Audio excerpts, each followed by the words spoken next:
ನಿಮ್ಗೆ ಗಡಿಬಿಡಿ ಅಲ್ಲ. ನಿಮ್ಮ ತಮ್ಮ ಡಾಕ್ಟರ್ ಆಗಿ ಈ ಊರಿಗೆ ಬಂದಾಗಿನಿಂದ ಏನ್ರಿ ನಿಮ್ಮ ಸಮಾಚಾರ? ಏನೂ ಇಲ್ಲ ಜಾನಕಿ, ಅದೇ ಶ್ರೀಕಾಂತನ ಮದುವೆ ವಿಚಾರದ ಬಗ್ಗೆ. ಬರೀ ಶ್ರೀಕಾಂತ್ ಅಲ್ಲ ರೀ, ಡಾಕ್ಟರ್ ಶ್ರೀಕಾಂತ್ ಅಂತ ಕರಿಬೇಕು. ಓಹೋ, ಮೈದನ ಮೇಲೆ ಎಷ್ಟೊಂದು ಅಕ್ಕರೆ ಕಣೆ ನಿನಗೆ. ಅಲ್ಲ ರೀ, ಇದಕ್ಕಿಂತ ಸಂತೋಷ ಮತ್ತೇನಿದೆ? ನೀವು ನನ್ನ ಆದರ್ಶ ರೈತ, ಇನ್ನು ನನ್ನ ಮೈದುನ ಒಬ್ಬ ಡಾಕ್ಟರ್. ಇದಕ್ಕಿಂತ ಸಂತೋಷ ಇನ್ನೇನಿದೆ ನಿಮ್ಮ ಸತಿಗೆ? ಜಾನಕಿ, ಈ ನಿನ್ನ ಸವಿನುಡಿಗಳನ್ನು ಕೇಳಿ ನನಗೆ ಆನಂದದ ಬಾಷ್ಪಗಳು ಉಕ್ಕಿ ಬರುತ್ತವೆ. ಜಾನಕಿ, ಉಕ್ಕಿ ಬರುತ್ತವೆ. ನೀನು ನನ್ನ ಮನೆಯ ಬಂಗಾರದ ಕಳಸ ಕಣೆ, ಬಂಗಾರದ ಕಳಸ. ಗಂಡನ ದುಃಖದಲ್ಲಿ ಸಹಭಾಗಿಯಾಗಿ ಈ ಸಂತೋಷ ಎಂಬ ಸಾಗರ ದಾಟಿದಾಗಲೇ ಈ ಸಂಸಾರ ಸುಗಮವಾಗಿ ಸಾಗುವುದು. ದಿನಾಲು 106 ಆಳುಗಳನ್ನು ದುಡಿಸಿಕೊಳ್ಳುವ ನಾವು ಇಂದು ಬೇರೆಯವರ ಹೊಲದಲ್ಲಿ ಹೋಗಿ ಕೆಲಸ ಮಾಡುವುದನ್ನು ನೋಡಿದರೆ ನನ್ನ ಮನಸ್ಸಿಗೆ ಸಂಕಟವಾಗ್ತಾ ಇದೆ. ಜಾನಕಿ, ಸಂಕಟವಾಗ್ತಾ ಇದೆ. ಸ್ವಾಮಿ, ಹಿರಿಯರು ಒಂದು ಮಾತನ್ನ ಹೇಳಿದ್ದಾರೆ. ಅದೇನೆಂದ್ರೆ, ದುಡ್ದವರಿಗೆ ದುಃಖವಿಲ್ಲ, ಸೋಮಾರಿಗೆ ಸುಖವಿಲ್ಲ ಎಂದು. ನಮ್ಮ ಹೊಲದಲ್ಲಿ ದುಡ್ದವರು ದುಡ್ದವ್ರೆ, ಬೇರೆ ಹೊಲದಲ್ಲಿ ದುಡ್ದವರು ದುಡ್ದದೆ. ಏನೇ ಆಗ್ಲಿ ಈ ಭೂಮಿ ತಾಯಿ ಒಂದೇ ಅಲ್ಲವೇ? ಮಾತಿನಲ್ಲೇ ಮೋಡಿ ಮಾಡಿ ಭಾರವಾಗಿದ್ದ ಈ ನನ್ನ ಮನಸ್ಸನ್ನು ಹಗುರ ಮಾಡಿಬಿಟ್ಟೆ. ಜಾನಕಿ, ಹಗುರ ಮಾಡಿಬಿಟ್ಟೆ. ಹಾ, ನಾಳೆ ಧಾರವಾಡಕ್ಕೆ ಕನ್ಯೆ ನೋಡಲು ಹೋಗಬೇಕು. ನಿನ್ನ ಮೈದುನ ಶ್ರೀಕಾಂತ ಮನೆಯಲ್ಲಿಲ್ಲವೇ? ಅದೇ ರೀ, ಮನೆಯಲ್ಲಿ ಕುಳಿತು ತುಂಬಾ ಬೇಜಾರಾಗಿದೆ ಅಂತ ಗೆಳೆಯನ ಮನೆಗೆ ಹೋಗಿದ್ದಾನೆ. ಹಾ, ಇನ್ನೇನು ಬರ್ಬೋದು ರೀ. ನಿಮ್ಮ ತಮ್ಮ ಬಂದೇ ಬಿಟ್ಟ?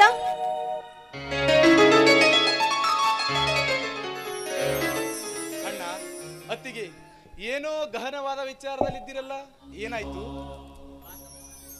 ಏನು ಇಲ್ಲ ಸೋದರ, ನಿನ್ನ ಮದುವೆ ಬಗ್ಗೆ ವಿಚಾರ ಮಾಡ್ತಿದ್ದೇವಪ್ಪ. ಹಾ, ನಾಳೆ ಧಾರವಾಡಕ್ಕೆ ಕನ್ಯೆ ನೋಡಲು ಹೋಗಬೇಕು.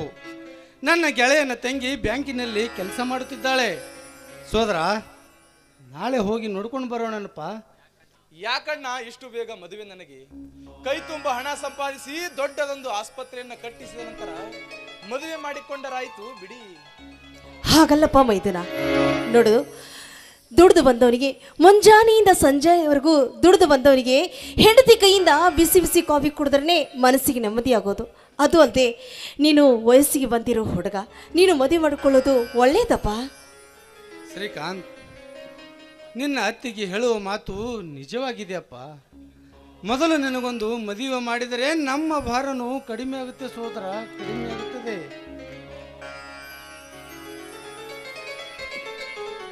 ನಮಸ್ಕಾರ ಹಿರಿಯರಿಗೆ. ಓಹೋ, ನಮಸ್ಕಾರ ನಿಂಗಜ್ಜಿ ಅವರಿಗೆ.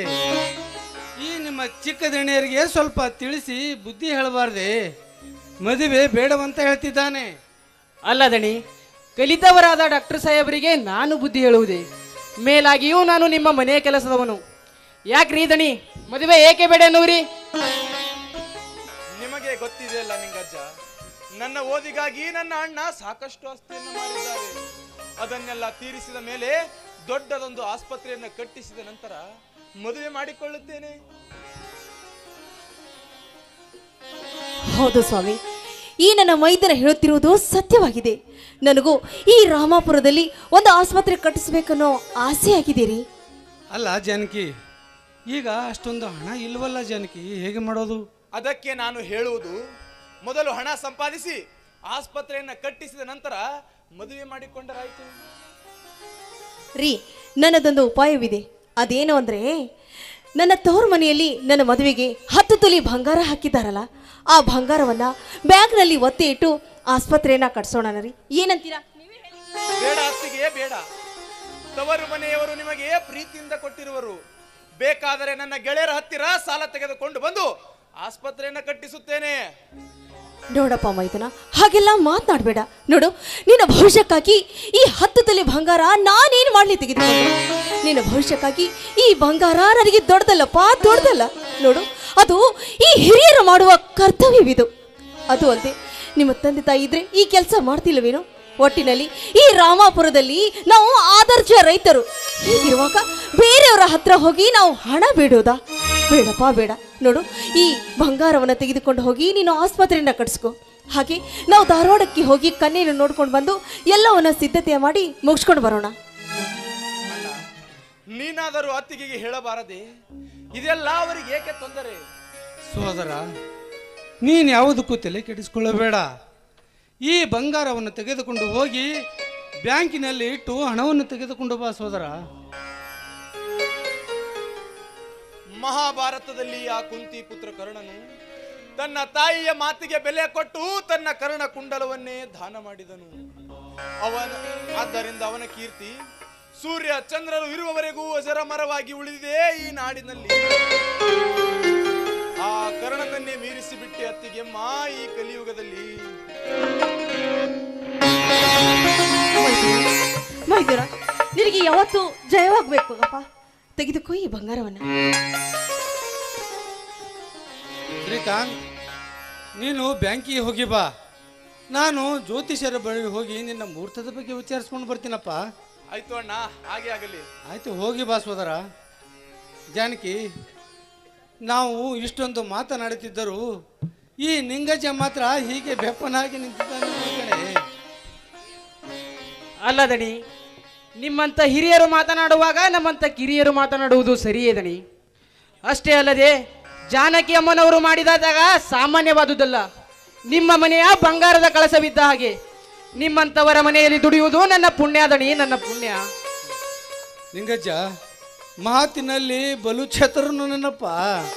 ಹಾ, ಆದಷ್ಟು ಬೇಗ ನಾಳೆ ಕನ್ಯೆ ನೋಡಲು ಹೋಗಬೇಕು. ಬೇಗ ಮನೆ ಕಡೆಗೆ ಬಂದ್ಬಿಡಪ್ಪ ನಿಂಗಜ್ಜ. ಆಯ್ತು ದಣಿ, ಹೋಗಿ ಬಾ ನಿಂಗಜ್ಜ. ಜಾನಕಿ, ನಾನು ಕೂಡ ಜ್ಯೋತಿಷರ ಬಳಿ ಹೋಗಿ ಮುಹೂರ್ತದ ಬಗ್ಗೆ ವಿಚಾರಿಸ್ಕೊಂಡು ಬರ್ತೀನಿ. ಬರುವ ತನಕ ಬಿಸಿ ಬಿಸಿಯಾದ ಜೋಳದ ಪಾನವನ್ನು ತಯಾರಿಸು. ನನ್ನ ತಮ್ಮ ಶ್ರೀಕಾಂತ್ ಬಂದ ತಕ್ಷಣ ಎಲ್ಲರೂ ಸೇರಿ ಊಟ ಮಾಡಿದ್ರಾಯ್ತು. ಆಯ್ತು ರೀ, ಹೋಗ್ ಬನ್ನಿ. ಈ ಪತಿರಾಯನ ಮಾತು ಮೀರೋದುಂಟ? ಹೋಗ್ ಬನ್ನಿ. ಹೋಗಂದ್ರೆ ಹಾಗೆ ಹೇಗೆ ಹೋಗೋದೆ? ಮತ್ತೆ ಏನ್ ಬೇಕು ನಿಮಗೆ? ಅಲ್ಲ, ಈ ನಿನ್ನ ಸವಿ ನುಡಿಯಿಂದ ಒಂದು ಹಾಡನ್ನು ಹಾಡಿ ನನ್ನ ಮನ ಕಳಿಸಬಾರದೆ ರೀ? ಯಾರಾದ್ರೂ ನೋಡಿದ್ರೆ ಏನಂದಾರು? ಇಲ್ಲಿ ಯಾರು ಇಲ್ಲ ಜಾನಕಿ. ನೀನು ನಾನು ಏನ್ ಮಾಡ್ತೀನಂತ ಇಲ್ಲೆಲ್ಲ ಕೂತ್ ಜನರು ನೋಡಕ್ಕೆ ಬಂದಾರ. ನೋಡ್ತಾರಂತ ಅವ್ರು ಹೇಳ್ದಾಗೆ ಮಾಡೋಣವ, ಬೇಡ ತಾನೆ? ಅಲ್ಲ ಜಾನಕಿ, ಮನ ಮೆಚ್ಚಿದ ಹುಡುಗಿ ಪಕ್ಕದಲ್ಲಿರುವಾಗ ಬೇಡವಂತ ಹೇಳ್ಬೋದು. ಆಯ್ತು ರೀ, ನಿಮ್ ಇಷ್ಟದಂತೆ ಆಗ್ಲಿ. ಆಯ್ತಾ?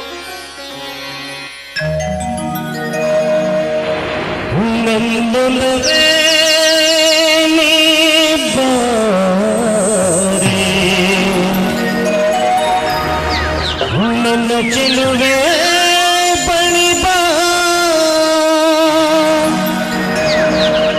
ಬಳಿ ಬಂದು ಸಿಹಿ ಮುತ್ತು ನೀಡು.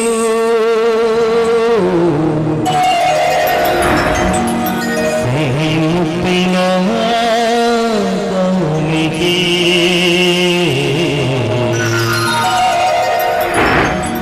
ಬಂದೆ ನನ್ನ ಸನಿಹಕ್ಕೆ.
ಜಾನಕಿ, ನಾನು ಜ್ಯೋತಿಷರ ಬಳಿ ಹೋಗಿ ಬರುತ್ತೇನೆ. ಮನೆ ಕಡೆಗೆ ಸ್ವಲ್ಪ ಹುಷಾರಾಗಿರು ಜಾನಕಿ. ಆಯ್ತು ಸ್ವಾಮಿ, ಬೇಗ ಹೋಗಿ ಬನ್ನಿ. ಆಯ್ತು ಜಾನಕಿ.